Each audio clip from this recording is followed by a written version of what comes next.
मील के पत्थर जैसे फैसलों पर नजर डाल रहे हैं। बिल्कुल। हमारे पास सुप्रीम कोर्ट के कुछ ऐतिहासिक निर्णयों की जानकारी है जिन्होंने वाकई हमारे अधिकारों और शासन की पूरी रूपरेखा को एक नई शक्ल दी है। बिल्कुल। और देखिए, हमारा मकसद सिर्फ इन फैसलों की लिस्ट बनाना नहीं है। हम कोशिश करेंगे कि इनकी तह तक जाएं, समझें कि ये क्यों इतने जरूरी हैं, इनका हमारे लोकतंत्र पर, अधिकारों पर, समाज पर आखिर क्या असर पड़ा है। हाँ, क्योंकि ये सिर्फ पुराने केस नहीं है। सही कहा। ये दिखाते हैं कि कैसे समय के साथ हमारे मौलिक अधिकार या फिर कानून का शासन, सामाजिक न्याय, इन सब की समझ कैसे बढ़ी है, कैसे विकसित हुई है। तो चलिए शुरू करते हैं। पहला सेक्शन है संविधान के बुनियादी सिद्धांत और न्यायिक समीक्षा पर। और यहाँ सबसे पहले नाम आता है केशवानंद भारती बनाम केरल राज्य 1973 का मामला।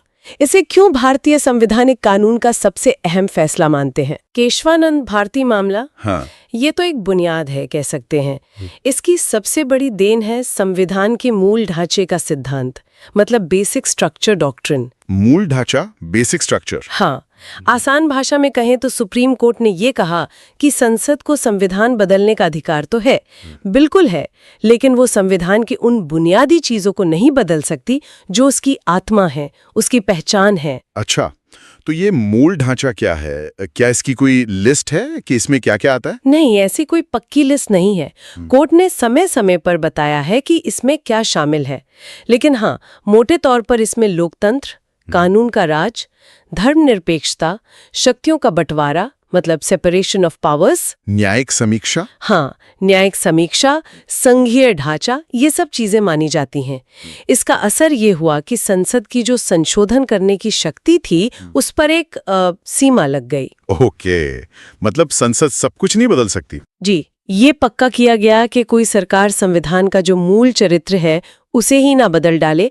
इसने विधायिका और न्यायपालिका के बीच एक बहुत जरूरी संतुलन बनाया। और अपने न्यायिक समीक्षा का भी जिक्र किया। ये जुडिशियल रिव्यू इस मूल ढांचे से कैसे जुड़ा है? ये दोनों बहुत गहरे जुड़े हैं। देखिए, न्यायिक समीक्षा का मतलब है कोर्ट की वो ताकत जिससे वो संसद या विधानसभा के बनाए कानूनों और सरकार के कामों की जांच कर सकती है कि वो संविधान के हिसाब से है या नहीं। बिल्कुल। और अगर कोई कानून या कदम संविधान के खिलाफ है तो कोर्ट उसे रद्द कर सकती है। केशवानंद भारती ने इस न्यायिक समीक्षा को और मजबूत किया, क्योंकि अब अदालतें ये भी देख सकती थीं कि कोई संशोधन कहीं संविधान के मूल ढांचे को ही तो नहीं बदल रहा। ये न्यायिक समीक्षा का आइडिया क्या सिर्फ भारत में है या कहीं और भी है? नहीं, ये तो दुनिया भर में है। इसकी जड़ें काफी पुरानी हैं। अमेरिका का एक बहुत पुराना केस है, मार्बरी बनाम मेडिसन 1803 का। अच्छा, हाँ, सुना है। उसी केस ने ये सिद्धांत स्थापित किया था कि कानूनों की संवैधानिकता पर आखिरी फैसला देने का हक न्यायपालिका का है। ये सिद्धांत कि भाई न्यायपालिका संविधान की रक्षक है, ये भारत में भी सुप्रीम कोर्ट की शक्तियों का एक अहम आधार है। समझ गया। अब केशवानंद भारती से थोड़ा पीछे चलते हैं। गोलकनाथ बनाम पंजाब राज्य 1967 का मामला। इसने मौलिक अधिकारों में संशोधन की संसद की शक्ति पर क्या असर डाला था? हाँ, गोलकनाथ केस भी एक बड़ा मोड़ था। केशवानंद भारती से पहले इसमें सुप्रीम कोर्ट ने एक अलग स्टैंड लिया था। कोर्ट ने कहा था कि संसद मौलिक अधिकारों में संशोधन नहीं कर सकती, उन्हें छीन या कम नहीं कर सकती। ओह, मतलब मौलिक अधिकार संसद की पहुंच से भी बाहर। हाँ, एक तरह से यही कहा गया था। मौलिक अधिकारों को संसद की संशोधन शक्ति से भी ऊपर माना गया। लेकिन ये स्थिति तो फिर बदली है ना? केशवानंद भारती ने हमने देखा, तो गोलकनाथ के बाद क्या हुआ? संसद ने मान लिया इसे? नहीं, मानने वाली बात नहीं थी। गोलकनाथ फैसले के बाद काफी संवैधानिक और राजनीतिक बहस भी छिड़ी। संसद को लगा कि इससे उनकी संप्रभुता कम हो गई है। तो इसके जवाब में संसद 24वां संविधान संशोधन लेकर आई। इसमें साफ कहा गया कि संसद को संविधान की किसी भी हिस्से में मौलिक अधिकारों समेत संशोधन करने की पूरी शक्ति है। अच्छा, तो पहले गोलकनाथ ने कहा नहीं कर सकते, फिर संसद ने कहा कर सकते हैं, और फिर केशवानंद भारती ने कहा कर सकते हैं लेकिन मूल ढांचे को नहीं बदल सकते। बिल्कुल सही, यही क्रम था। केशवानंद भारती ने संसद की शक्ति मानी, पर उस पर मूल ढांचे वाली वो अहम सीमा लगा दी। तो ये दोनों मामले मिलकर दिखाते हैं कि कैसे मौलिक अधिकारों की सुरक्षा और संसद की शक्ति के बीच एक संतुलन बनाने की कोशिश लगातार चलती रही है। बिल्कुल, ये एक बहुत ही पेचीदा सवाल है कि नागरिकों के सबसे बुनियादी अधिकारों की पवित्रता और एक चुनी हुई संसद की कानून बनाने की ताकत, इनके बीच सही तालमेल कैसे हो, ये आज भी हमारे लोकतंत्र का एक केंद्रीय विषय है। ठीक है, तो ये हुई संविधान के मूल ढांचे और अधिकारों के लिए रक्षा की बात। अब आते हैं व्यक्तिगत स्वतंत्रता पर। अनुच्छेद 21, जीवन और निजी स्वतंत्रता का अधिकार।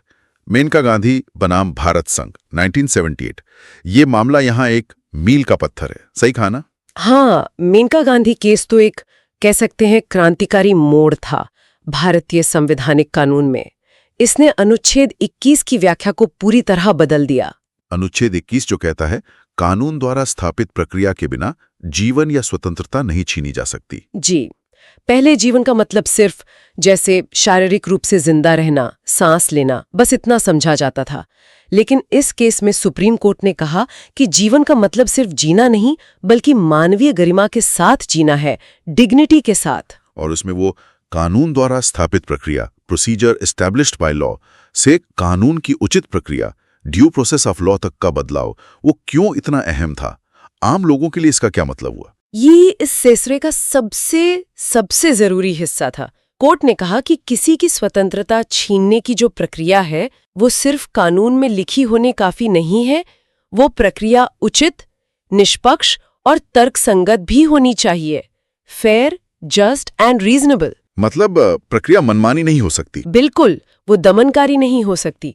इसने एक तरह से अमेरिकी संविधान की ड्यू प्रोसेस वाली सोच को भारतीय कानून के काफी करीब ला दिया।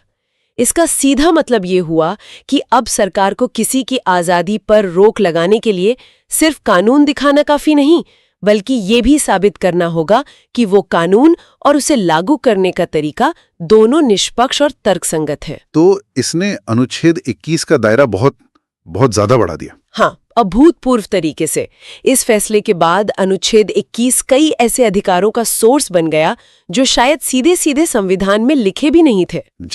जैसे विदेश जाने का अधिकार या जल्दी सुनवाई का अधिकार, स्वच्छ पर्यावरण का अधिकार, निजता का अधिकार, जो बाद में पुट्टस्वामी केस में और साफ हुआ।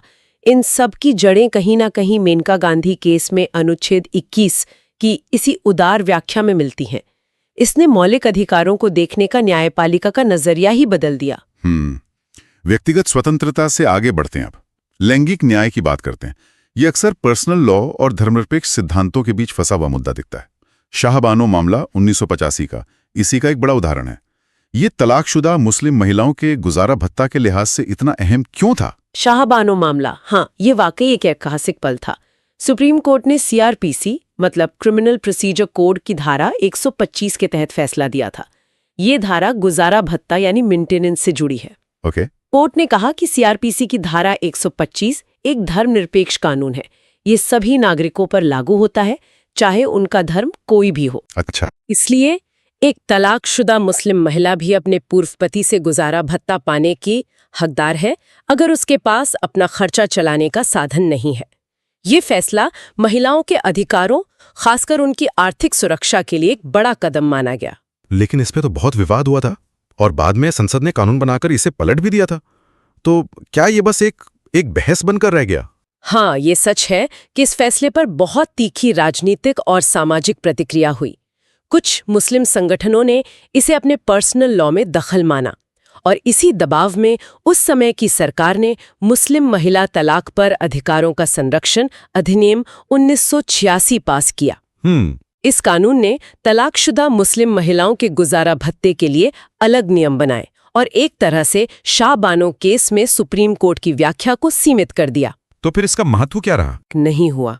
इसने कई बड़े मुद्दों को देश की बहस के केंद्र में ला दिया। पहला, ये सवाल कि क्या सभी महिलाओं को, धर्म चाहे जो भी हो, समान कानूनी अधिकार मिलने चाहिए, खासकर आर्थिक सुरक्षा के मामले में? हाँ, ये तो अहम सवाल है। दूसरा, इसने यूनिफॉर्म सिविल कोड यानी समान नागरिक संहिता की जरूरत और संभावना पर बहस को फिर से तेज कर दिया।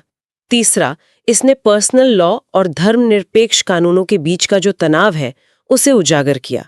तो भले ही कानूनी स्थिति बदल गई, ये मामला आज भी लैंगिक न्याय, धर्मनिरपेक्षता और पर्सनल लॉ पर होने वाली चर्चाओं में एक अहम रेफरेंस पॉइंट है। लैंगिक न्याय की ये लड़ाई सिर्फ परिवार तक ही नहीं, काम की जगह तक भी पहुंची। विशाखा बनाम राजस्थान राज्य 1997 का मामला, इसने क्या भूमिका निभाई, खासकर तब जब वर्कप्लेस पर यौन उत्पीड़न से निपटने के लिए कोई खास कानून था ही नहीं? विशाखा मामला तो वर्कप्लेस पर महिलाओं की सुरक्षा और गरिमा के लिए एक जबरदस्त न्यायिक पहल थी। जैसा आपने कहा, उस समय भारत में वर्कप्लेस पर यौन उत्पीड़न को परिभाषित करने या उससे निपटने के लिए कोई विशेष कानून मौजूद नहीं था। एक कानूनी खालीपन था। Legal vacuum. हाँ, सुप्रीम कोर्ट ने इस खालीपन को पहचाना। कोर्ट ने माना कि वर्कप्लेस पर यौन उत्पीड़न महिलाओं के समानता के अधिकार, मतलब अनुच्छेद 14, 15, उनके जीवन और स्वतंत्रता के अधिकार अनुच्छेद 21 और कोई भी पेशा या बिजनेस करने के अधिकार अनुच्छेद 19(1)(g), इन सब का उल्लंघन है। तो जब कानून नहीं था तब कोर्ट ने किया क्या? यही न्यायपालिका की वो कह सकते हैं रचनात्मक भूमिका सामने आई।